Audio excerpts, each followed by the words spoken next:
Hello students, सबको रावत चौधरी का नमस्कार। उम्मीद करता हूँ फिर से कि आपने अपने नोट्स है वो रिवाइज़ कर लिए होंगे और अब समय है कि हम उन नोट्स का इस्तेमाल करते हुए प्रश्नों को सॉल्व करें। आज हम आपके जो 12th फिजिक्स का जो चौथा चैप्टर है, 4th chapter moving charges and magnetism, यानी कि गतिमान आवेश एवं चुंबकत्व, क्योंकि आप सब लोग जानते हैं कि चुंबकीय क्षेत्र उत्पन्न करने के लिए आवश्यक हो जाता है कि चार्जेज है वो गतिमान हो, उनकी नॉन जीरो वेलोसिटी हो। तो उसी उद्देश्य से इस चैप्टर का नाम है वो मूविंग चार्जेज रखा गया है, क्योंकि विदाउट मूविंग चार्जेज मैग्नेटिज्म बनती नहीं है। और उसी दिशा में आपका जो पहला प्रश्न है वो कुछ इस प्रकार से है कि 40 सेंटीमीटर लंबे एक तार में 2.5 एम्पियर की धारा बह रही है। तार 8 × 10⁻³ ये टाइपिंग मिसप्रिंट है, 10⁻³ वेबर प्रति मीटर स्क्वायर के, वेबर प्रति मीटर स्क्वायर, चूँकि फ्लक्स बटे एरिया है वो आपका चुंबकीय क्षेत्र ही होता है। चुंबकीय क्षेत्र के लंबवत रखा गया है, ये रखा गया है। इस पर लगने वाले बल का परिणाम ज्ञात कीजिए। तो इस प्रश्न की पृष्ठभूमि ये है कि जब भी किसी करंट से युक्त, किसी धारा से युक्त तार को किसी चुंबकीय क्षेत्र में रखते हैं, जैसे कि आप सब लोग जानते हैं कि Q चार्ज का कोई पार्टिकल है, कोई कण है जिस पे चार्ज Q है और उसका वेग V है, वो किसी चुंबकीय क्षेत्र के अंदर एंटर करता है, प्रवेश करता है, तो उसके ऊपर चुंबकीय क्षेत्र के साथ बातचीत होने के कारण से बल लगता है, वो कुछ बल का अनुभव करता है और वो बल है वो वेग एवं चुंबकीय क्षेत्र जिस तल में है इन दोनों के लंबवत कार्य करता है, क्योंकि वहाँ पे Q V क्रॉस B इस मात्रा का बल लगता है। और आप सब लोग जानते हैं कि दो सदिशों का जब भी सदिश गुणन या क्रॉस प्रोडक्ट होता है तो उनके परिणाम स्वरूप बढ़ने वाला जो तीसरा वेक्टर है वो उन दोनों वेक्टर के लंबवत होता है, उसकी दिशा उन दोनों की से मिलकर जो बना हुआ तल है उसके लंबवत होती है। तो ये कुछ वैसा ही प्रश्न है। यहाँ पे जस्ट ये है कि वहाँ पे एक पार्टिकल एंटर करता है, हम उस पर फोर्स निकालते हैं, यहाँ पे बहुत सारे पार्टिकल एंटर कर गए तो करंट बन गई। तो करंट के पदों में जो सूत्र है हम उसका इस्तेमाल करेंगे। ये कह रहा है कि चुंबकीय क्षेत्र के लंबवत रखा गया है। मान लीजिए कि आपका चुंबकीय क्षेत्र है वो बोर्ड के अंदर है और जब भी अंदर जाते हुए चुंबकीय क्षेत्र को दर्शाते हैं तो उसको क्रॉस से लिखा जाता है, ऐसे। क्रॉस से क्यों? इसका भी एक ट्रिक है याद करने का। आप सब लोग अगर दिमाग में, जहन में रख पाएँ तो मैं बता देता हूँ कि कोई भी तीर है वो अगर आपकी तरफ आ रहा है, यानी कि चुंबकीय क्षेत्र है वो बोर्ड से आपकी तरफ आ रहा है, तो तीर की नोक आपको दिखाई देगी। यानी कि चुंबकीय क्षेत्र अगर बोर्ड से बाहर की ओर आ रहा है तो नोक दिखाई देगी, तो नोक को हम डॉट से दर्शाते हैं। यानी कि बाहर की तरफ आने वाला, पेज के या स्क्रीन के बाहर की तरफ आने वाला चुंबकीय क्षेत्र वो डॉट होगा। और अंदर की तरफ जाता है चुंबकीय क्षेत्र तो हमें जाते हुए तीर का जो पीछे वाला हिस्सा है जिसको कि डोर में लगा के छोड़ा जाता है, वो हिस्सा, यानी कि वो कुछ क्रॉस जैसा होता है जाते हुए तीर का हिस्सा। तो इसलिए हम अंदर वाले चुंबकीय क्षेत्र को जो है क्रॉस से दर्शाते हैं। अब यहाँ ये कह रहा है कि चुंबकीय क्षेत्र के लंबवत, यानी कि अंदर की तरफ चुंबकीय क्षेत्र है तो या तो आप तार को ऐसे रख लीजिए या फिर ऐसे रख लीजिए। यानी इसको हम Z माने तो X या Y दिशा में आप तार को रख लीजिए। मान लीजिए कि मैं आपके इस तार को है वो ऐसे रख लेता हूँ और इसके अंदर कोई करंट बह रही है I, जिसका कि मान इसने दे रखा है 2.5 एम्पियर और इसकी खुद की लंबाई है वो आपको दे रखी है 40 सेंटीमीटर, यानी कि 40/100 मीटर। अब निकालना है इस पे लगने वाला बल। तो इस प्रकार का प्रश्न जब भी आए, जब चुंबकीय क्षेत्र के अंदर किसी धारा युक्त चालक को रखा गया हो, धारा युक्त तार को रखा गया हो, तो उसका सीधा सूत्र वही यही है कि FIL vector cross B vector. यहाँ पे तार की जो चालक की लंबाई है उसको अदिश ना मान के सदिश माना गया है, विस्थापन के रूप में लिया गया है। तो यहाँ से F तो आपको निकालना ही है, I का मान आप रख लीजिए 2.5, 2.5। L आपका 40 सेंटीमीटर, L क्या है? L वेक्टर है तो इसका परिणाम तो 40 सेंटीमीटर है, यानी कि 40/100 इसकी दिशा जो भी है। कुल मिला के अगर L को आप x दिशा में मानोगे और B को Z में मानोगे तो F आपका y में आ जाएगा। हमें चूंकि परिणाम ही निकालना है तो आप दिशा को भूल जाइए, सीधा गुणा कर दीजिए। आई L क्रॉस B को खोलोगे तो LB साइन थीटा, और B का मान आपको यहाँ पर 8 × 10⁻³ दिया गया है। अब कर लीजिए साइन थीटा, लंबवत रखा गया है तो साइन 90 का मान 1 होता है, तो साइन थीटा 1 हो जाएगा। बाकी सारी चीज़ें खत्म। यहाँ से आप इसको कर लीजिए 25/10, और ये चूँकि आपका 40/100 है, और ये 8 × 10⁻³ ये 0 से ये 0 काट लीजिए। 25 चौके 100 होते हैं, तो ये 100 से ये 100 कट जाएगा, और फाइनली आपका आंसर आ जाएगा 8 × 10⁻³ और ये आपका परिणाम हो जाएगा F का, और मात्रक F का होता है वो न्यूटन। तो ये सवाल हो गया। अगला सवाल, एक चल कुंडली धारा मापी मूविंग कोयल गैल्वेनोमीटर में विक्षेप 50 भाग से घटकर 10 भाग हो जाता है जब इसे 1252 नहीं है, ध्यान दीजिए ये 12 ओम है, ये भी टाइपिंग मिसप्रिंट है, कि एक संट द्वारा पार्श्वपतित किया जाता है, धारा मापी का प्रतिरोध क्या है। न्यूमेरिकल क्वेश्चंस करने से पहले ये बात आवश्यक है कि आपको उनके पीछे के कंसेप्ट पता हो। कंसेप्ट माने ये है कि हम गैल्वेनोमीटर को दो तरीके से काम में ले सकते हैं। हम गैल्वेनोमीटर को एमीटर में भी चेंज कर सकते हैं, और वहीं हम गैल्वेनोमीटर को वोल्टमीटर में भी चेंज कर सकते हैं। तो ये बात आप सबको ध्यान होनी चाहिए कि अमीटर है उसको श्रेणी क्रम में लगाया जाता है, और उसका खुद का जो प्रतिरोध है वो कम होता है। आदर्श है तो क्या होगा, 0 होगा प्रतिरोध। क्यों? क्योंकि हमें किसी परिपथ के श्रेणी क्रम में एमीटर को लगाना है और उसके अंदर से धारा को गुजारना है, तो पूरी की पूरी धारा उसके अंदर से कब गुजरेगी, जब उसका खुद का प्रतिरोध है वो बहुत कम हो, यानी वो एक तरीके से शॉर्ट सर्किट की तरह काम करे। बहुत प्रतिरोध कम हो तो पूरी की पूरी धारा उसके अंदर से गुजर जाएगी, और धारा उसके अंदर से गुजरेगी तो वो अच्छे से मापन कर लेगा। अगर प्रतिरोध ज़्यादा हो गई तो धारा के मार्ग में अड़चन आएगी, और इसके खुद के प्रतिरोध की वजह से ओवरऑल प्रतिरोध बदल जाएगा, तो सर्किट में धारा का मान भी बदल जाएगा। इसलिए आवश्यक है, ध्यान दीजिए कि एमीटर है, आदर्श एमीटर है तो उसका प्रतिरोध 0 होना चाहिए, और उसको श्रेणी क्रम में लगाया जाता है धारा के मापन के लिए। और दूसरा आपके होता है वोल्टमीटर। तो वोल्टमीटर को हम लगाते हैं समांतर क्रम में, और दूसरा प्रतिरोध इसका होता है उच्च। उच्च माने आदर्श के केस में इनफाइनाइट होना चाहिए, बहुत ज़्यादा।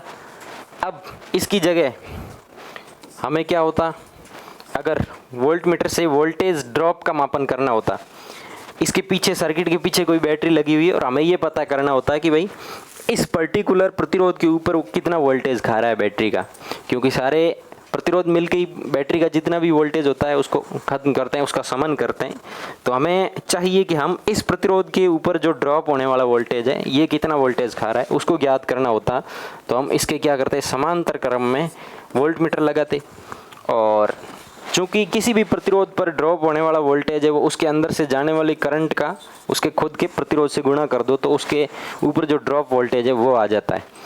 अब इसके अंदर से जाने वाली करंट प्रभावित नहीं होनी चाहिए, इसके अंदर से जो आई बह रही है वो चेंज नहीं होनी चाहिए। वो चेंज हो गई तो फिर वो मान अलग देगा, तो वो चेंज नहीं हो इसके लिए आवश्यक है कि धारा को इधर से कोई पाथ नहीं मिलना चाहिए। धारा पीछे से आ रही है, आई धारा आ रही है, तो यहाँ से उसको कोई पाथ नहीं मिलना चाहिए, नहीं तो धारा यहाँ आके डिवाइड हो जाएगी। तो यहाँ पाथ नहीं मिले इसके लिए क्या आवश्यक है, ये इसका खुद का प्रतिरोध क्या हो, अनंत हो। आइडियली तो यही होना चाहिए, अनंत होगा तो क्या, धारा इधर नहीं जाएगी, पूरी की पूरी आर के अंदर से होके गुजर जाएगी, और आर के अंदर से होके गुजरेगी तो क्या है, V = IR ही तो निकालना है। आई में चेंज नहीं होगा तो वो वास्तविक जितना ड्रॉप होता है उतना आ जाएगा, नहीं तो उपकरण खुद की वजह से कुछ धारा उसके अंदर से गुजरेगी, तो उसकी धारा है जिस प्रतिरोध के ऊपर हम वोल्टेज ड्रॉप निकालना चाहते हैं उसकी धारा कम हो जाएगी, क्योंकि धारा डिवाइड होगी, धारा कम हो जाएगी तो V का मान भी कम आएगा। इस प्रकार से वास्तविक मापन हो सके उसके लिए आवश्यक है कि जितना हो सके V का प्रतिरोध है उच्च हो, ताकि उसके अंदर से करंट नहीं गुजरे, पूरी की पूरी करंट हमारे प्रतिरोध के अंदर से गुजरे, और प्रतिरोध के अंदर से करंट गुजरेगी तो V बराबर IR के फॉर्मूले से जो वोल्टेज ड्रॉप है उसका सही मान आ पाएगा। अब मेरे बताने का मकसद ये था कि आमीटर है उसका जो प्रतिरोध है वो कम होता है, तो हम पहले तो गैल्वेनोमीटर से एमीटर बना लेते हैं।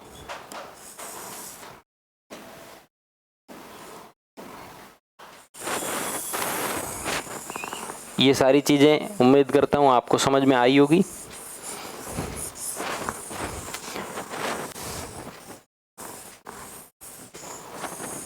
एमीटर है ऐसा उपकरण है जिसका खुद का प्रतिरोध है कम होता है।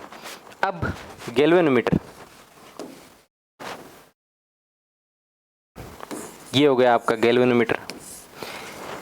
गैल्वेनोमीटर के अगर हम समांतर क्रम में बहुत ही कम प्रतिरोध वाला कोई शंट लगा लें, जिसको मैं S से दर्शा रहा हूँ, यहाँ से पीछे से आने वाली धारा को I बोला जाता है, इस G के अंदर से गुजरने वाली धारा को IG बोला जाता है, और S के अंदर से गुजरने वाली धारा को IS से दर्शाया जाता है।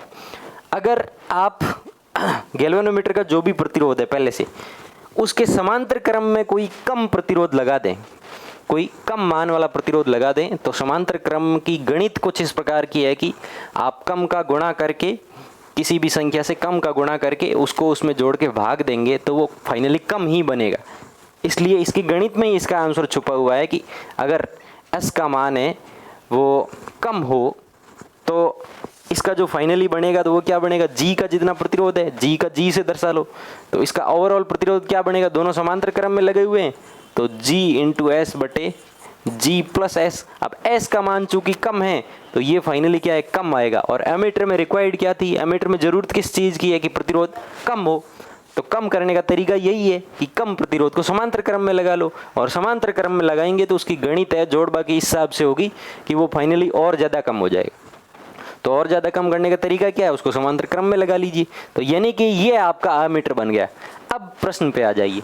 प्रश्न ये है कि एक चल कुंडली धारा मापी यानी गैल्वेनोमीटर में विक्षेप 50 भाग से घटकर 10 भाग हो जाता है, यानी जब इसको एमीटर में नहीं बदला हुआ था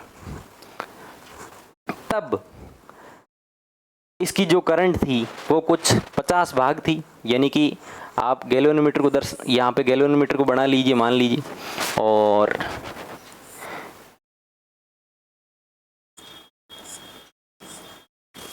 अब यहाँ बीच में कहीं आपकी सुई लगी हुई है, तो जब नहीं बदला हुआ था तो 50 भाग थी, यानी कि ये आपका मान लीजिए 10, ये 20 हो, ये 30 हो, ये 40 हो और ये 50 हो।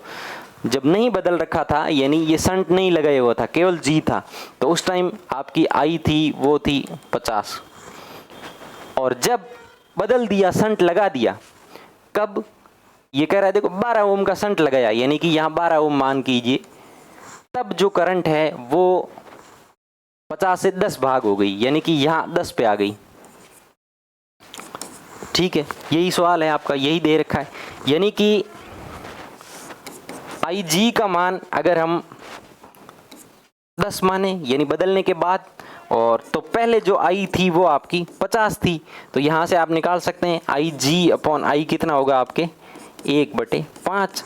50 भाग है, 50 भाग का मतलब वही तो है कि धारा या विक्षेप के समानुपाती होती है, तो 50 भाग है तो 50 एम्पियर मान लीजिए आप, और घटकर 10 एम्पियर हो गई। फर्क क्या पड़ता है, अनुपात तो वही रहेगा, आप उसको एम्पियर में मानो चाहे उसका कोण से देखो, कैसे भी करके मानो, लेकिन पहले 50 थी तो बाद में 10 हो गई।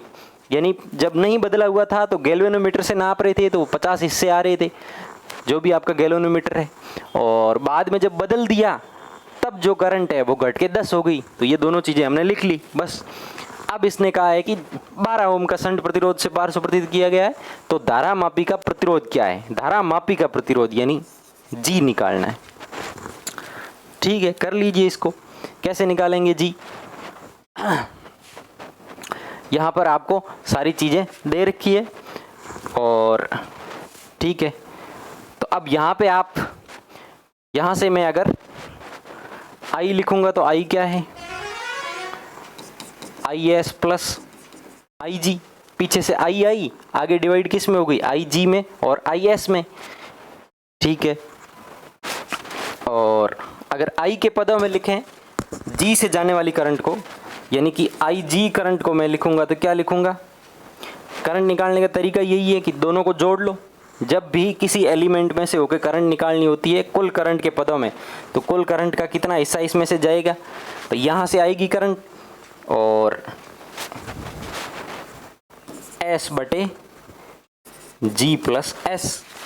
ये याद ही रखना आपको, जब भी कहीं पे ऐसा हो कुल करंट पदों में कुल आई आ रही है, आई में से कितना हिस्सा है वो आई जी के अंदर जा रहा है। तो सीधी सी बात है, ज़्यादा प्रतिरोध होगा उसमें से करंट कम बहेगी और कम प्रतिरोध होगा उसमें से करंट ज़्यादा बहेगी। तो बस वही कुछ किया है हमने।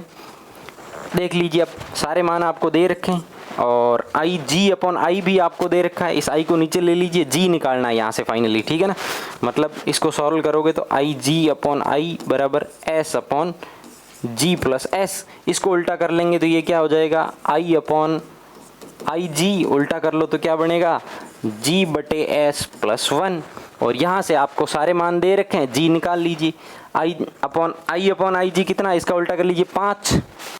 तो यहाँ से 5 माइनस 1 बराबर जी बटे एस, यानी कि जी बटे एस बराबर 4 और एस का मान आपके कितना है 12। तो जी बराबर 12 इंटू 4 यानी कि 48 ओम। ऐसे ही अगर यहाँ पे उल्टा भी कर सकता था, जी का मान दे देता, एस का मान पूछ लेता कि अगर 50 एम्पियर वाला था उसको 10 एम्पियर में बदल लिया तो कितने ओम का संट लगाया होगा, उल्टा कर देता तो यहाँ जी दे देता तो एस निकाल लेते, सूत्र यही रहता, ठीक है ना। तो ये आपका दूसरा प्रश्न। एक धारा मापी में पूर्ण स्केल पर विक्षेप के लिए 5 मिली एम्पियर धारा। जब भी पूर्ण स्केल पर विक्षेप कहा जाए इसका मतलब आई जी दे रखा है, गैल्वेनोमीटर के अंदर से होके जाने वाली धारा आपको दे रखी है। तो ठीक है, पहला प्रश्न तो है एमीटर से रिलेटेड, तो पहला भाग कर लेते हैं। एमीटर का चित्र बना लीजिए। चित्र आपका ऐसा बनेगा, यहाँ गैल्वेनोमीटर लगेगा और इसके समांतर क्रम में क्या लगेगा, संट लगेगा। बस इतना याद होना चाहिए, ये संट हो गया, ये जी हो गया। इसके अंदर से जा रही है आई जी, पीछे से आ रही है कुल धारा आई और इसमें जा रही है आई एस, यानी आई जी इसने दे दिया, कितना दे दिया 5 मिली एम्पियर, ये 5 मिली एम्पियर। और जिसमें बदलना है उसका मान कितना दे दिया, आई दे दिया, आई दे दिया आपको 5 एम्पियर, ठीक है ना। आई जी आपको पूर्ण विक्षेप धारा दे दी इसने 5 मिली एम्पियर और इसका प्रतिरोध भी दे दिया, जी का मान दे दिया। ये 992 नहीं है, ध्यान दें एक बार फिर से, ये 99 ओम है, ठीक है ना। ये टाइपिंग मिसप्रिंट है तो थोड़ा सा अपने को भी चौकन्ना होकर करना पड़ेगा। यहाँ पर सारी चीज़ें मैंने आपको बता दी है कि जिसमें बदलना है, आई का मान 5 एम्पियर है, पूर्ण विक्षेप जब भी आए तो उसको 5 मिली एम्पियर लिखना है। और जी का मान यानी कि धारा मापी का प्रतिरोध संट कहता तो एस का मान होता, और संट नहीं कहा है तो ये जी का मान है जो आपके 99 ओम है, तो इसको लिख लीजिए 99 ओम। अब क्या पूछा है, ठीक है, 5 एम्पियर के एमीटर में चेंज करोगे तो क्या चाहिए होगा, संट चाहिए, तो इस बार संट पूछा है, ठीक है। सारी चीज़ें दे रखी है तो आई जी कितना होता है, आई इंटू एस बटे जी प्लस एस, जी भी दे रखा है, आई जी सब दे रखे हैं, एस निकाल लो यहाँ से, इसमें गणना करने की आवश्यकता ही नहीं है मेरे ख्याल से। 5 इंटू 10 की घात -3, ये आपका आई जी, नीचे ले आओ आई को, तो ये आपका 5 और एस आपको निकालना है फिर से, और जी का मान आपके 99 प्लस एस है, बस हो गया। इसको सॉल्व कर लीजिए, अपने आप से सॉल्व करोगे, जितना हाथ से करोगे गणित को उतना ही आसान रहेगा। एस का मान अगर आप इसको सॉल्व करोगे तो आप कर लेना, मेरे ख्याल से इस चीज़ का यहाँ पे करवाने का कोई मतलब नहीं है, गुणा भाग आप सबको आते हैं। कंसेप्ट यही है कि इसमें से होके जाने वाली धारा है वो इसके कौन से हिस्से के बराबर होगी, तो वो हमने लिखा दिया यहाँ पर। आई जी है वो आई का कुछ एस बटे जी प्लस एस वाई हिस्सा होगी, ठीक है ना। अब दूसरा प्रश्न क्या है, वोल्ट मीटर में बदलना है। तो मैंने आपको ये तो बता दिया कि गैल्वेनोमीटर को एमीटर में कैसे चेंज करते हैं। एमीटर का प्रतिरोध कम बनाना है तो कम प्रतिरोध को गैल्वेनोमीटर के समांतर क्रम में लगा दीजिए, लेकिन खुद सर्किट के श्रेणी क्रम में लगता है। जब एमीटर खुद के द्वारा धारा का मापन करना होता है तो वो श्रेणी क्रम में लगता है। ये 2-3 चीज़ें इंपॉर्टेंट है। और अब हमें बनाना है क्या, गैल्वेनोमीटर के द्वारा वोल्टमीटर। तो गैल्वेनोमीटर के समांतर क्रम में एक बड़ा सा क्या लगा दीजिए, प्रतिरोध लगा दीजिए, जिसको RH से दर्शाया जाता है। वो एक बड़ा सा प्रतिरोध आप लगा दीजिए, ठीक है, रूपांतरित करने के लिए। और किस में 5 वोल्ट, यानी इस पूरे का ड्रॉप कितना हो, 5 वोल्ट हो। और पूर्ण विक्षेप हमको इस बार पहले से ही दे रखा है, यानी अब इस बार IG और I में कोई फर्क नहीं, क्योंकि श्रेणी क्रम में लगा रखे हैं। समांतर क्रम में बोल दिया होगा मैंने, माफ़ी चाहता हूँ, लेकिन G के श्रेणी क्रम में जब भी एक बड़ा प्रतिरोध लगा देते हैं तो श्रेणी में तो क्या होता है, जितना भी होता है उसमें आपस में जुड़ जाते हैं। तो बड़ा है तो बड़े में छोटी सी संख्या जुड़ेगी तो और ही बड़ा होगा, कम नहीं होगा। और वोल्टमीटर की क्या रिक्वायरमेंट है, वोल्टमीटर के लिए चाहिए क्या, उसका खुद का प्रतिरोध क्या हो, बड़ा हो। बड़ा प्रतिरोध बनाने का तरीका क्या है, बड़े प्रतिरोध को श्रेणी क्रम में लगा दो तो वो जुड़ के थोड़ा सा और बड़ा हो जाएगा। जिसका जितना मान G का है ना, वो G का मान उस बड़े प्रतिरोध में जुड़ेगा तो ओवरऑल बड़ा ही बनेगा। और V के लिए आवश्यकता किस चीज़ की थी, कि बड़ा ही प्रतिरोध हो, ताकि उसके अंदर से खुद से होके वोल्टमीटर के खुद के अंदर से होकर धारा है वो बहुत कम गुजरे। कम धारा गुजरेगी तो R के अंदर से, जिसके ऊपर हम वोल्टेज ड्रॉप करना चाहते हैं, उसके अंदर से जो जाने वाली धारा है वो अल्टर नहीं होगी, परिवर्तित नहीं होगी। अब IG हमें दे रखा है, इसके अंदर से होके जाने वाली धारा दे रखी है, कितनी है लिख लीजिए, ये दे रखी। और निकालना क्या है, इसके दोनों के ऊपर ड्रॉप कितना है, 5 वोल्ट है, ठीक है। R का मान निकालना है, simple, V is equal to IR लगा दो।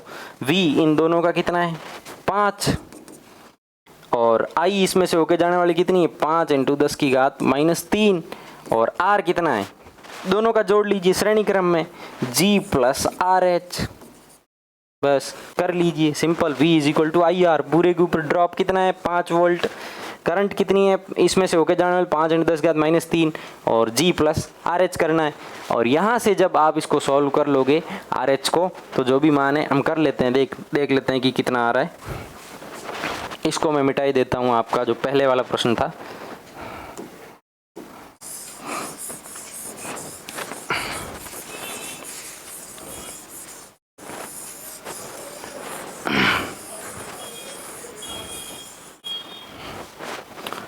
तो यहाँ से ये आपका आ जाएगा, एक सेकेंड रुकिएगा, 5 = 5 × 10 की घात -3 G + RH, ठीक है। ये इसको नीचे भेज दीजिए तो ये इधर हो जाएगा 1000/G + RH, यानी आपका RH यहाँ से आ जाएगा 1000 -99, 99 घटा लोगे तो ये 901 के करीब बनेगा। और बड़ा है, देख लीजिए 901 ओम आ रहा है ना, छोटा प्रतिरोध नहीं है ना, पहले क्या आ रहा था, 0.1 ही आ रहा था, और ये बहुत बड़ा प्रतिरोध आता है 901 ओम के बराबर। यानी कि इस बड़े प्रतिरोध को हम इसमें ऐड कर लेंगे तो वो 5 वोल्टमीटर प्रास वाला क्या बन जाएगा, वोल्टमीटर बन जाएगा, ठीक।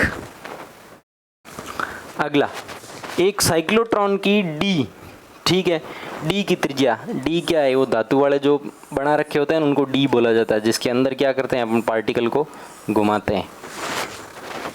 D के आकार का है, त्रिज्या R 1/2 मीटर है, ये 0.5 मीटर है। और चुंबकीय क्षेत्र जो लगाया है वो 1.7 टेस्ला है। का अनुप्रस्थ चुंबकीय क्षेत्र, अनुप्रस्थ यानी लंबवत लगा दिया, ठीक है। इसमें प्रोटॉन द्वारा अर्जित अधिकतम गतिज ऊर्जा ज्ञात कीजिए। अधिकतम गतिज ऊर्जा किसकी होगी, क्या होता है, देखो साइक्लोट्रॉन के अंदर क्या होता है, इलेक्ट्रॉन को हम, इलेक्ट्रॉन या कोई भी कण, प्रोटॉन, उसको घुमाते तो किसकी सहायता से हैं, चुंबकीय क्षेत्र की सहायता से। चुंबकीय क्षेत्र केवल और केवल उसको घुमाने का काम करता है, उसकी गतिज ऊर्जा नहीं बढ़ाता है। इस बात को दिमाग में डाल लीजिए। बहुत सारे स्टूडेंट्स हैं वो शायद यही सोचते हैं कि चुंबकीय क्षेत्र की वजह से साइक्लोट्रॉन के अंदर कणों की, प्रोटॉन की, इलेक्ट्रॉन की ऊर्जा बढ़ती है, लेकिन नहीं, ऐसा नहीं होता है। केवल और केवल ऊर्जा बढ़ाने के लिए जिम्मेदार कौन है, विद्युत क्षेत्र लगाते हैं हम। कौन सा विद्युत क्षेत्र, परिवर्ती विद्युत क्षेत्र। कैसा होता है, जैसे मान लीजिए यहाँ पे प्रोटॉन था, प्रोटॉन जैसे ही घूम के इधर से यहाँ पहुँचेगा तो हम सामने क्या लगा देंगे, नेगेटिव विद्युत क्षेत्र। ऐसे ही इस प्रकार का विद्युत क्षेत्र हमने सेट किया होता है जो प्लस माइनस ऐसे चेंज होता रहता है। तो हमने इसकी टाइमिंग ऐसे सेट की होती है कि जैसे ही घूम के ठीक यहाँ आएगा ना तो सामने नेगेटिव हो जाएगा, तो क्या करेगा, आकर्षित करेगा, आकर्षित करके वो इसको यहाँ पहुँचा देगा। तो फिर यहाँ आते ही फिर हम यहाँ का नेगेटिव कर देंगे और पीछे वाला पॉजिटिव कर देंगे। तो पीछे वाला पॉजिटिव और आगे वाला नेगेटिव होगा तो क्या करेगा, इसको एक तरफ से तो रिपेल करेगा, प्रतिकर्षित करेगा, और आगे वाला इसको आकर्षित करेगा, जिसकी वजह से कण और भाग जाएगा। यानी कि एक चक्कर के अंदर जितना वोल्टेज लगा रखा है तो 2qV ऊर्जा बढ़ जाती है एक पूरे चक्कर के अंदर, क्योंकि 2 बार विद्युत क्षेत्र चेंज हो गया। तो Q तो उस कण का आवेश है और V जितना वोल्टेज हमने लगाया है, तो एक चक्कर के अंदर 2 बार वोल्टेज चेंज करते हैं तो वो 2qV के बराबर उसकी ऊर्जा बढ़ जाती है, और उसी को हम गतिज ऊर्जा के रूप में लिखते हैं। लेकिन चुंबकीय क्षेत्र केवल और केवल साइक्लोट्रॉन के अंदर घुमाने का काम करता है, क्योंकि 90 डिग्री के अंदर हम जानते हैं कि QV क्रॉस B से कोई कण प्रवेश करता है तो वो क्या करता है, साइकिल के रूप में या वृत्त के रूप में घुमा देता है इसको, जब 90 का एंगल है। ठीक है, अब गतिज ऊर्जा निकालनी है यहाँ। तो साइक्लोट्रॉन का कॉन्सेप्ट यही है कि mv²/r अभिकेंद्रीय बल किसके द्वारा दिया जाता है, अभिकेंद्रीय बल दिया जाता है QVB के द्वारा। ठीक है, यहाँ से mv बराबर क्या हो जाएगा, QBr, v बराबर क्या हो जाएगा, QBr बटे m, सिंपल। और गतिज ऊर्जा क्या होती है, गतिज ऊर्जा होती है E बराबर 1/2, ध्यान दीजिए, mv²। तो E बराबर 1/2 mv² करोगे तो Q² B² R² बटे m², यानी कि ये m आपका इस 2 को काट देगा, तो Q² B² R² बटे 2m। अब अधिकतम गतिज ऊर्जा पूछा है तो V = R ओमेगा से हम जानते हैं। यहाँ ओमेगा इसकी फिक्स है, क्योंकि ओमेगा फिक्स कौन सी होगी, ओमेगा कोणीय आवर्ती ठीक उतनी होनी चाहिए जितनी लगाए गए विद्युत क्षेत्र की है। कण ठीक जैसी विद्युत क्षेत्र का मान बदल रहा है ठीक उसी हिसाब से घूम के वापस वहीं पहुंच जाना चाहिए। और कण मान लीजिए पहले या बाद में पहुंच गया तो फिर उस विद्युत क्षेत्र के बदलने का कोई मतलब नहीं रहेगा। मान लीजिए ऐसा हो जाए कि कण यहाँ, प्रोटॉन यहाँ पहुंचा और यहाँ पे विद्युत क्षेत्र आगे प्लस हो गया पीछे माइनस हो गया, तो ये आगे जाएगा ही नहीं, ये यहीं रुक जाएगा, या फिर इसको और पीछे धकेल दिया जाएगा, क्योंकि माइनस वाला आकर्षित करेगा तो ये यहीं रहेगा और प्लस वाला प्रतिकर्षित करेगा तो वो दूर ही रहना चाहेगा। तो ऐसा नहीं, टाइमिंग इस हिसाब से सेट की होती है कि जैसे ही विद्युत क्षेत्र का मान बदले वैसे ही इसका चक्र है वो पूरा हो जाना चाहिए। तब इसका मतलब ओमेगा तो फिक्स हो गई, ओमेगा फिक्स हो गई तो जैसे जैसे V बढ़ेगा वैसे वैसे R बढ़ेगा, V ∝ R। तो हमें अधिकतम पूछी है तो क्या है, यहाँ से कण प्रवेश करेगा तो पहले छोटी त्रिज्या, फिर बड़ी त्रिज्या, फिर बड़ी, फिर अधिकतम बड़ी, यानी कि डीज के सिरों तक, ठेठ लास्ट तक। तो यहाँ पे हम क्या रखते हैं, R मैक्सिमम रखते हैं, यानी जब कण है घूमते घूमते ठेठ लास्ट में पहुंच जाए डीज के सिरों किनारों तक, उस टाइम की जो आर है वो लेनी है। तो इसने वही दी है, आर की त्रिज्या 1/2, ये डीज की त्रिज्या ही दी है, ठेठ लास्ट वाली दी है, यानी जब ठेठ लास्ट में बाहर निकालने का समय आ जाए, उनकी ऊर्जा अधिकतम आ जाए। तो आपका ये सूत्र है, आप इसमें सारे मान रख लीजिए, मैंने कंसेप्ट आपका इसको बता दिया है, आप इसके पीछे की जो भी गणित है वो कर लीजिए, नहीं तो एक्सीलेंट के अंदर से ही मैंने क्वेश्चन उठाए हैं। मेरा क्वेश्चन उठाने का मकसद यही है कि आप न्यूमेरिकल करना सीख जाएं। ये नहीं है कि भाई गुणा भाग आपको करना आता है कि नहीं आता, वो आपको आना ही चाहिए, वो भी नहीं आता है तो आपको और पढ़ने की आवश्यकता है। अब एक प्रोटॉन पुंज 4 × 10⁵ मीटर प्रति सेकंड के वेग से 0.3 टेस्ला के समचुंबकीय क्षेत्र की दिशा से 60 डिग्री के कोण पर प्रवेश करता है। प्रोटॉन के लिए पथ की त्रिज्या, जब भी कोई कण चुंबकीय क्षेत्र में V वेग से प्रवेश करता है तो V क्रॉस B ये वाला उस पर बल लगता है। कोई भी कण जिस पे आवेश Q है V वेग से चुंबकीय क्षेत्र के अंदर प्रवेश करता है तो चुंबकीय क्षेत्र उस पर ये बल आरोपित करता है, उसको इस बल के हिसाब से उसका जो पथ है उसको चेंज कर देता है, उसके वेग की दिशा को बदल देता है।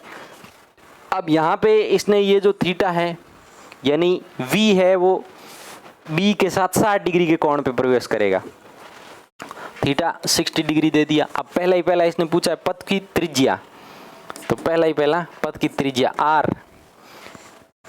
अभी थोड़ी देर पहले हमने यहाँ पे किया था, पथ की त्रिज्या क्या होती है, mv/qb।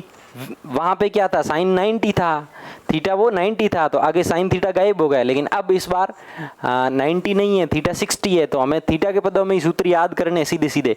तो mv sin θ/qb ये आपके पथ की त्रिज्या होती है। यानी वेग के दो घटक करने पड़ेंगे इस बार, क्योंकि वेग किसी एक दिशा में नहीं है। थीटा कौन बना रहा है, 60 डिग्री का कौन बना रहा है बी के साथ, तो बी की दिशा में घटक करोगे तो कॉस थीटा का होगा, और बी के लंबवत घटक करोगे तो वो साइन थीटा का बनेगा, ठीक है ना। तो इस हिसाब से तो लंबवत घटक तो क्या काम करता है, घुमाने का काम करेगा। जब भी थीटा 90 या पाई के अलावा हो तब कण कुछ इस प्रकार से हेलिकल गति करता है, क्योंकि उसमें वेग के दो घटक होंगे, एक घटक तो घुमाएगा और एक घटक आगे बढ़ेगा, रेखीय गति कराएगा। और ये जो दो साइकिल के बीच की दूरी है इसको चूड़ी अंतराल कहा जाता है। ये है ना बीच वाली, ये चूड़ी अंतराल है।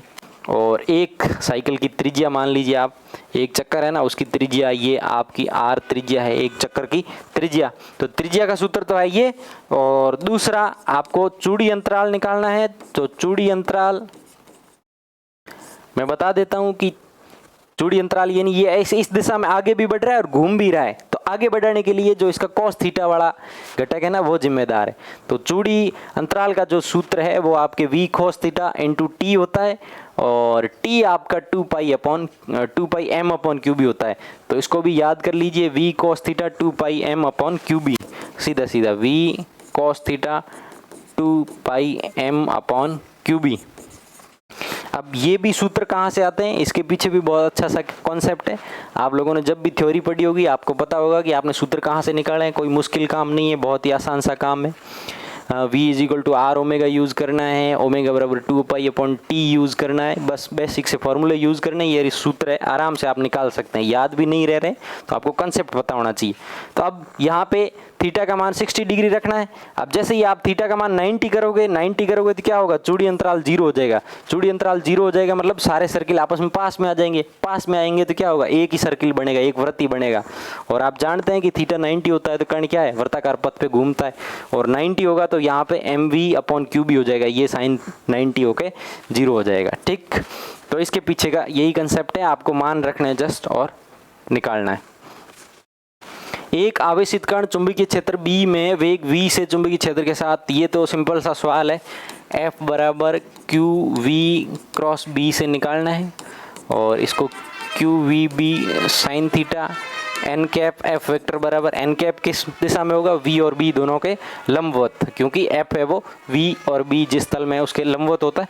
और मान रख दीजिए यहाँ पे, f का परिणाम पूछा है तो क्या लिखेंगे, q v B sine theta, और क्यू v का मान v रखना है, b का मान b रखना है, और साइन 30 डिग्री रखना है। साइन 30 डिग्री होता है 1/2, तो ये इसका आपका उत्तर हो जाएगा क्यू वी बी बाई 2। पिछला उत्तर आपने अगर नहीं देखा है तो देख लीजिए, मैं सामने आ रहा था शायद स्क्रीन के, तो क्यू वी बी बाई 2 होगा। Q v B sine theta F का परिणाम होता है, थीटा का 30 डिग्री मान रखोगे तो साइन 30 कहाँ पे होता है, 1/2। अब एक आर त्रिज्या वाली धारावाही कुंडली के अक्ष पर कितनी दूरी पर चुंबकीय क्षेत्र का मान इसके केंद्र पर चुंबकीय क्षेत्र के मान का 1/27वां भाग होगा। तो सीधा सा पूछा इसने, ये आपकी वर्ताकार कुंडली और ये आप इसके केंद्र से होकर जाने वाली लाइन, और एक तो इसने यहाँ पे मान दे दिया है, और एक इसने पूछा है कि कितनी दूरी पर उसका मान इतना होगा। इस दूरी को अगर आप x माने, इसको r माने, तो ये दूरी आपकी कितनी हो जाएगी, r² प्लस x² का रूट। तो चुंबकीय क्षेत्र कुंडली के अक्ष पर उसका सूत्र ये होता है, μ0 I r² upon 2 x² plus r² की पावर 3/2, और n से गुणा कर लोगे तो इसमें कितने फेरे हैं, एक फेरे की वजह से उतना इतना होता है, तो n फेरों की वजह से n गुणा हो जाएगा सीधा सा। ये आपके कहाँ होता है, b अक्ष पर, ठीक। अब इसने क्या कहा है कि r त्रिज्या वाली धारावाही कुंडली के अक्ष पर कितनी दूरी पर, यानी x निकालना है, ये x कितनी दूरी पर चुंबकीय क्षेत्र का मान इसके केंद्र पर चुंबकीय क्षेत्र का 1/27वां भाग। केंद्र पर क्या होता है भाई, x को 0 कर लीजिए, x को 0 करोगे तो क्या करेंगे, ये पॉइंट है कहाँ पे आ जाएगा, केंद्र पे ही आ जाएगा, तो x को 0 करोगे तो यहीं से आ जाएगा केंद्र का, कितना होगा, x 0 करोगे तो r², ये r³ बट्स के यहाँ से n μ0 I अपॉन 2r, ये आपके b केंद्र पे हो जाएगा। और n जब तक नहीं दे रखा हो तब तक क्या मानना है, 1 मानना है, कुंडली का फेरा 1 ही मानना है। ठीक है, आप n यहाँ पे 1 कर लीजिए, नहीं तो n तो दोनों तरफ से वैसे भी कट जाएगा। तो क्या कहा है कि इसका 1/27वां केंद्र वाले का 1/27, यानी b केंद्र का आप 27वां भाग कर लीजिए, और वो b अक्ष की किस दूरी पर होगा ये पूछा है। ये बेसिक फॉर्मूला है, यानी कि म्यू नॉट आई अपॉन 2r का आपको क्या करना है, 1/27 करना है, और बराबर इसको रख लेना है mu naught I r square upon x square plus r square की पावर 3/2। और यहाँ सारी चीज़ें कट जाएगी, इसको सॉल्व करना है, और यहाँ से x का मान पता करना है कि सेंटर का 1/27, क्योंकि दूर जाएंगे तो क्या होगा, मान कम होगा। जैसे जैसे x बढ़ेगा, नीचे x भाग में है तो चुंबकीय क्षेत्र का मान है वो कम होता जाएगा, जैसे जैसे हम केंद्र से दूर की तरफ जाएंगे, और अधिकतम कहाँ होगा, ठीक केंद्र पे। तो ये कह रहा है कि केंद्र का 1/27, क्योंकि दूर जाएंगे तो कम होगा, कम होगा, तो ये कह रहा है 27वां भाग रह जाए, वो दूरी कौन सी है, केंद्र पे मान कुछ भी है, मान लीजिए 1 टेस्ला है, तो 1/27 कहाँ पे होगा, वो दूरी अपने को ज्ञात करनी है, बस इतना सा ही कंसेप्ट है। तो यहाँ से अगर आप इसको सॉल्व करेंगे तो आपकी x है वो आप कर लेना 2√2 मीटर आएगी। 200 ग्राम द्रव्यमान तथा 1.5 मीटर लंबाई की किसी सीधे तार से 2 एम्पीयर विद्युत धारा प्रवाहित हो रही है। यह किसी एक समान क्षैतिज चुंबकीय क्षेत्र B द्वारा वायु में संतुलित लटका है। चुंबकीय क्षेत्र का परिणाम ज्ञात कीजिए। अच्छा, ये कह रहा है कि ये आपका तार है और इसका द्रव्यमान कितना है, 200 ग्राम, यानी 200/1000 किलोग्राम। m बराबर 200/1000 किलोग्राम, यानी कि 1/5 क्या हो गया, किलोग्राम। ये आपका इसका द्रव्यमान है छड़ का। ठीक है, इसको क्या रखा गया है, चुंबकीय क्षेत्र के लंबवत। मान लीजिए कि चुंबकीय क्षेत्र अंदर की तरफ है, अंदर की तरफ है मतलब क्रॉस चुंबकीय क्षेत्र। अब मैंने बताया था कि आई धारा बह रही हो, एल लंबाई को कोई चालक हो, तो उसके ऊपर चुंबकीय बल चुंबकीय क्षेत्र के कारण से कितना लगता है, FIL क्रॉस B। L इस दिशा में, B अंदर की तरफ है, तो इसकी वजह से बल किधर लगेगा, ऊपर की तरफ, यानी कि ILB ये तो आपका लगेगा ऊपर की तरफ। यहाँ से ILB साइन थीटा मैंने खोल दिया, दोनों के बीच एंगल 90 डिग्री है, उसकी वजह से क्या हो जाएगा, ये ILB हो जाएगा। और नीचे की तरफ बल कौन करता है कार्य, गुरुत्वाकर्षण बल कार्य करता है, तभी तो ये लटकी हुई है हवा में, यानी कि नीचे जितना बल लग रहा है उतना ही ऊपर बल लग रहा है। ऊपर बल कौन लगा रहा है, चुंबकीय क्षेत्र लगा रहा है। चुंबकीय क्षेत्र क्यों लगा रहा है, क्योंकि इस चालक तार के अंदर धारा प्रवाहित हो रही है, इसकी कुछ लंबाई है, उसकी वजह से क्या हो रहा है, उस पर चुंबकीय बल कार्य कर रहा है। तो ऊपर चुंबकीय बल, नीचे गुरुत्वाकर्षण बल, तो दोनों बराबर है, दोनों बराबर है, तो इसका मतलब वो वहीं पे अटकी हुई है, वायु के अंदर संतुलित है। यानी कि ये सूत्र लगाना, ILB बराबर mg। आपको सारी चीज़ें दे रखी है और यहाँ से B पूछा गया है, आप इनको बराबर करके देख लीजिए। यदि चुंबकीय क्षेत्र धनात्मक y अक्ष के समांतर है तथा आवेशित कण धनात्मक x अक्ष के अनुदिश गतिमान है, तो लॉरेंज बल किस ओर लगेगा, जबकि गतिमान कण इलेक्ट्रॉन तथा प्रोटॉन है। बहुत ही सिंपल, ये कह रहा है कि चुंबकीय क्षेत्र तो है y अक्ष, धनात्मक y अक्ष, यानी चुंबकीय क्षेत्र को आप मान लीजिए कि B इसका परिणाम, और ये आपका आ रहा है J कैप धनात्मक, माइनस J कैप होता तो ऋणात्मक y अक्ष, प्लस J कैप है तो धनात्मक। और आवेशित कण है उसका वेग किधर है, धनात्मक x अक्ष, यानी v वेक्टर है उसका v इंटू आई कैप, क्योंकि प्लस आई है तो धनात्मक x अक्ष, माइनस आई है तो ऋणात्मक x अक्ष। ठीक है, ये सारी चीज़ें दे दी। और बल आपका क्या लगता है, FQV क्रॉस B। ठीक है, सबसे पहले किस पे पूछा, इलेक्ट्रॉन पे, तो इलेक्ट्रॉन का सबसे पहले निकाल लीजिए, F किधर होगा, Q की जगह क्या रखोगे, इलेक्ट्रॉन का आवेश माइनस E, और V की जगह क्या रखोगे, V आई कैप क्रॉस B की जगह क्या रखोगे, B J कैप। ठीक है, और माइनस EVB, और हमारे अंदर क्या रहेगा, I क्रॉस J, क्या होता है IJK, I और J है तो प्लस K दे देगा, यानी कि माइनस EVB और ये प्लस K कैप। और इसको आप लिख लीजिए आई वी बी, और इस माइनस को अंदर लेके लिख लीजिए माइनस के कैप। ये वाला माइनस अंदर लिख के ले लिया माइनस के कैप। तो आपका बल किस दिशा में लगेगा? ऋणात्मक। माइनस के कैप आ रहा है, इसका मतलब क्या है? ऋणात्मक जेड अक्ष। अब बाकी सारी चीजें वही है, माइनस की जगह प्लस हो जाएगा। प्लस होगा तो प्रोटॉन हो जाएगा। क्यों? प्रोटॉन पे चार्ज क्या होता है? धनात्मक होता है, धनावेश। ये देखो यहाँ से हमने माइनस ई रखा है ना, बाकी तो वही है, वी और बी तो उसी दिशा में। इसने पूछा प्रोटॉन की जगह तो क्या होगा? प्लस ई हो जाएगा। तो प्रोटॉन का करेंगे सेकेंड केस आपका, तो ई वी बी और वो प्लस के कैप आएगा, यानी कि धनात्मक जेड अक्ष। तो ये तो सिंपल सा सवाल। अब एक टोरॉइड की त्रिज्या 10 सेंटीमीटर है तथा उसमें 500 फेरे हैं। यदि टोरॉइड की कुंडली में धारा का मान ये हो तो टोरॉइड में चुंबकीय क्षेत्र का मान क्या होगा? टोरॉइड का चुंबकीय क्षेत्र, टोरॉइड क्या होता है? सोलेनोइड के दोनों सिरों को आपस में जोड़ लीजिए। सोलेनोइड जो आपका था परिनालिका थी, परिनालिका सीधी होती है, उसको मोड़ के दोनों सिरे आपस में जोड़ लो और फिर उसमें विद्युत रुद्ध तांबे के तार या किसी धातु के तार लपेट दो, तो वो आपकी हो जाती है टोरॉइड। और टोरॉइड के अंदर चुंबकीय क्षेत्र का सीधा सा फॉर्मूला है B बराबर म्यू नॉट N, और यहाँ पे I और N कुल फेरे हैं, तो नीचे 2πr का भाग लगा लीजिए, यानी एकांक लंबाई में फेरों की संख्या। अब इसकी लंबाई क्या है? गोलाकार है, तो परिधि के बराबर लंबाई है, तो टोटल फेरे उसके ऊपर कितने लपेटे गए वो, उसमें आप क्या करें? परिधि का भाग दे दीजिए, तो एक लंबाई में यानी एक छोटे से हिस्से के अंदर कितने फेरे हैं वो आ जाएंगे। तो एक छोटे से हिस्से के अंदर जितने फेरे हैं उनको म्यू नॉट आई से गुणा कर दीजिए, तो आपका चुंबकीय क्षेत्र आ जाएगा। और अगर इसी की जगह ये परिनालिका होता तो बी क्या होता? म्यू नॉट आई तो होता ही होता। एकांक लंबाई में फेरों की संख्या है, तो टोटल फेरों में क्या कर दीजिए? एल का भाग दे दीजिए, क्योंकि वो तो लंबी होती है सीधी, तो उसकी लंबाई एल, और मुड़ी हुई है तो उसकी लंबाई कितनी? परिधि के बराबर, परिधि बराबर मतलब 2πr। तो यही कंसेप्ट है इसके पीछे का। और बाकी सारी चीज़ें आपको दे रखी है तो आप यहाँ से कर सकते हैं। एन का मान आपके 500 है, म्यू नॉट का मान होता है वो होता है 4π × 10⁻⁷। आई का मान इसने आपको यहाँ पर 0.1 दे दिया, यानी 1/10 कर लीजिए इसको, ये 1/10 कर लिया। और 2π का मान आप यहाँ से पाई ही रहने दीजिए, ताकि 4π ये पाई से पाई आपस में कट जाए। और आर का मान आपको 10 सेंटीमीटर, यानी 10/100 करोगे तो 100 ऊपर आ जाएगा।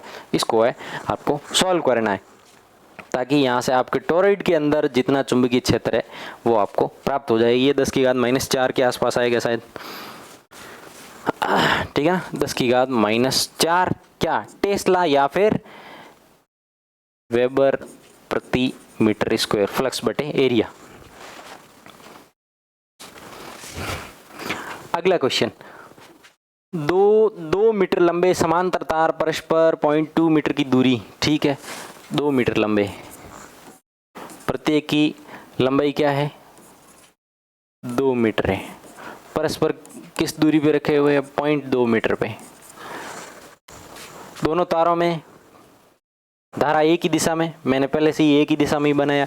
और धारा का मान क्या है प्रत्येक के अंदर? I बराबर 0.2 एम्पियर।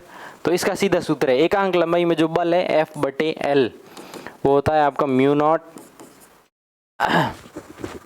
एक सेकेंड,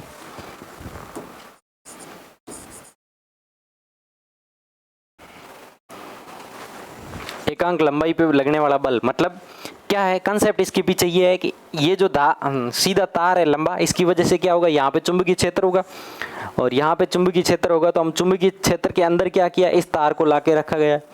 तो चुंबकीय क्षेत्र के अंदर जब भी किसी धारावाही चालक को रखते हैं तो उस पर बल लगता है ILB से, ठीक है। और ऐसे ही क्या है, इस तार की वजह से चुंबकीय क्षेत्र है यहाँ पे, और उस चुंबकीय क्षेत्र के अंदर हमने इस तार को लाके रखा है। तो यानी दोनों तारों पे अपने अपने चुंबकीय क्षेत्र के कारण जो दूसरा वाला तार है उस पर क्या लग रहा है? बल लग रहा है, ठीक है। तो ये इस पे इसका जो सीधा आपके जो फॉर्मूला है वो आपको मैं बता देता हूँ, mu naught I1 I2 upon 2πr। ये याद रखना आपको, जब भी दो सीधे तार दिए गए हों और उनमें से किसी एक पर बल पूछा जाए, समान मात्रा का ही बल लगेगा, समान ही धारा बह रही है, और चाहे धारा का मान अलग अलग हो तो भी बल का परिणाम उतना ही रहेगा, ठीक है ना। यहाँ पे इसने धारा का मान दोनों के अंदर वाली जो धारा है वो समान दे दी है, लेकिन धारा का मान अगर दोनों के अंदर अलग अलग हो और धारा अगर एक ही दिशा में है तो उनमें आकर्षण होगा। ध्यान रखना कि धारा अगर एक ही दिशा में है दोनों तारों में तो उनमें आकर्षण होगा, अगर धारा की दिशा अलग अलग है, एक की ऊपर है एक की नीचे है, तो प्रतिकर्षण होगा, ठीक है। तो इसका जो मान है वो mu naught upon 2 pi I1 I2 upon r, mu naught upon 2 pi I1 I2 upon r होती है इनके बीच की दूरी। बीच की दूरी आपको दे रखी है, I1 I2 दोनों का मान 0.2 इंटू 0.2 है और एकांक लंबाई में ही बल पूछा है, तो यहाँ पे मात्र क्या आएगा, न्यूटन प्रति मीटर आएगा फाइनली। और I1 I2 आपको दे रखा है, म्यू नॉट अपॉन 2 पाई का मान आप जानते हैं। तो यहाँ से जब आप इसको सॉल्व करोगे तो ये आपके कुछ 4 इंटू 10⁻⁸ न्यूटन प्रति मीटर बनेगा। कुंडली के केंद्र पर चुंबकीय क्षेत्र का परिणाम, कुंडली के अक्ष पर याद है तो x को 0 कर दो तो केंद्र वाला याद हो जाएगा। तो कुंडली के अक्ष पर क्या बोला था, कुंडली की अक्ष पर x दूरी पर चुंबकीय क्षेत्र क्या बोला मैंने, म्यू नॉट 2NIR, कुंडली की त्रिज्या x² प्लस r² की 3/2।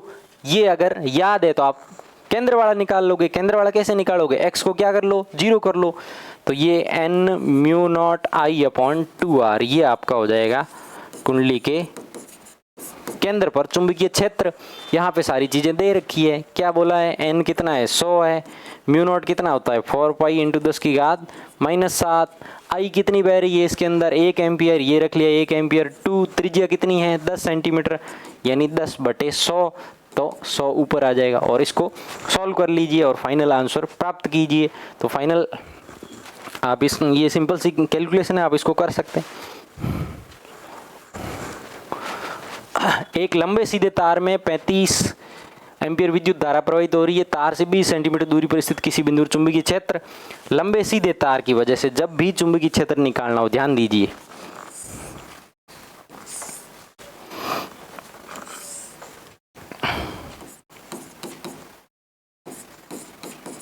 ये तो है आपका लंबा सीधा तार जिसमें क्या बह रही है धारा, और मान लीजिए इस P बिंदु पर क्या देखना है, हमें चुंबकीय क्षेत्र देखना है, ठीक है ना, चित्र समझ में आ रहा है, लंबा सीधा तार है, P बिंदु पर चुंबकीय क्षेत्र देखना है।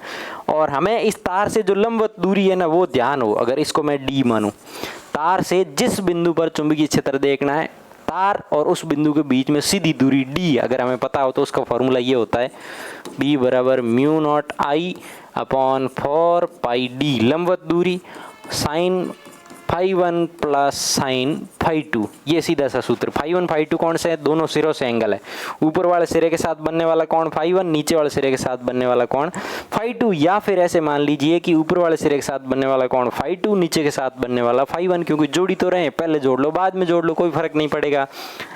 ठीक, अब इसने क्या कर दिया, इसको लंबा सीधा तार यानी ये अनंत लंबाई का, जब भी लंबा सीधा तार बोला गया इसका मतलब वो अनंत लंबाई का है। अनंत लंबाई का यहाँ कहने का मतलब ये है, अनंत लंबाई का मतलब ये नहीं है कि वास्तव में वो बहुत लंबा है, बल्कि अनंत लंबाई का कहने का अर्थ ये होता है कि जिस बिंदु पर चुंबकीय क्षेत्र देख रहे हैं ना, वो उसकी तुलना में, उसमें और तार के बीच में जो दूरी है ना, उसकी तुलना में तार की लंबाई बहुत ज़्यादा है। यानी तार मान लीजिए आपका 10 मीटर लंबा है और उसके हम तार के पास में 1 सेंटीमीटर में, 2 सेंटीमीटर में या 10 सेंटीमीटर में चुंबकीय क्षेत्र देख रहे हैं, तो इस 10 सेंटीमीटर की तुलना में तार है वो 10 मीटर लंबा है, तो उस परिप्रेक्ष्य में वो क्या है, अनंत है, बल्कि वाकई में अनंत होने का उसका कोई मतलब नहीं है। ठीक है, अब यहाँ से अनंत कर दिया, तो अनंत करोगे तो क्या करोगे, ये सिरा ऊपर की तरफ चला गया, ठेठ ऊपर की तरफ, तार का सिरा ऊपर की तरफ चला जाएगा, तो ये आपका क्या बन जाएगा, ये आप जैसे जैसे तार की लंबाई बढ़ाओगे तो ये φ1 आपका बढ़ता जाएगा, तार और बढ़ गई तो ये φ1 ऐसे बढ़ जाएगा, अनंत कर दिया तो ये φ1 ऐसे हो जाएगा, और नीचे से ये भी ऐसे ही हो जाएगा, यानी φ1 φ2 दोनों 90 हो जाएंगे, तो यहाँ से 1 और 1 जोड़ के 2 हो जाएगा, यानी कि ये mu naught I upon 2 pi D ये आपके सीधे तार की वजह से चुंबकीय क्षेत्र होता है। यहाँ से आपको सारी चीज़ें दे रखी है, मान रख लीजिए म्यू नॉट अपॉन 2 पाई D क्या होता है, लंबे सीधे तार से D लंबवत दूरी पर चुंबकीय क्षेत्र, कोई लंबा सीधा तार है उससे D दूरी पर चुंबकीय क्षेत्र का मान D लंबवत दूरी है, ध्यान रखिए तिरछी दूरी नहीं है, किसी बिंदु के सापेक्ष वो लंबवत दूरी है, तार से जिस पॉइंट पे चुंबकीय क्षेत्र देखना है, तो D लंबवत दूरी पर चुंबकीय क्षेत्र किसी लंबे सीधे तार की वजह से क्या होता है, mu not I upon 2 pi D। वहीं कुंडली के केंद्र पर कितना होता है, D को अगर हम त्रिज्या मान ले, पाई को आप हटा दीजिए, mu naught I upon 2R यानी कुंडली की त्रिज्या R, तो इतना होता है कुंडली के केंद्र पर, तो इनमें थोड़ा सा ही अंतर है, ध्यान रखिए। अगर लंबा सीधा तार है तो नीचे पाई घुसाना है और त्रिज्या को डी में चेंज करना है, जो कि एक लंबवत दूरी है। ठीक है दोस्तों, तो आज हमने जो आपका चौथा चैप्टर था मूविंग चार्जेस एंड मैग्नेटिज्म, गतिमान आवेश एवं चुंबकत्व, उसके जो भी महत्वपूर्ण सवाल मेरे को लगता है कि या तो हूबहू यही उठ के आ जाएंगे आपके पेपर में, या फिर इनके जैसे ही, ठीक है ना, डाटा चेंज होंगे और कुछ भी चेंज नहीं होने वाला है, क्योंकि आपका जो पेपर है उसके कुछ हिस्सा न्यूमेरिकल भी है, जितना भी फीसदी बोर्ड ने तय किया हुआ है। तो आपको मैं चाहता हूं कि आपकी उस पार्ट पे भी कमांड हो, उस पे कमांड होने के लिए आवश्यक है कि आप अधिक से अधिक न्यूमेरिकल क्वेश्चंस को सॉल्व करें। तो आज हमने जो आपका 4th चैप्टर था उससे संबंधित सारे क्वेश्चंस किए। अगले वीडियो हम फिर से आपका जो भी नेक्स्ट चैप्टर है 6ठा उसके क्वेश्चंस करेंगे। तब तक के लिए आप सबको धन्यवाद, नमस्कार।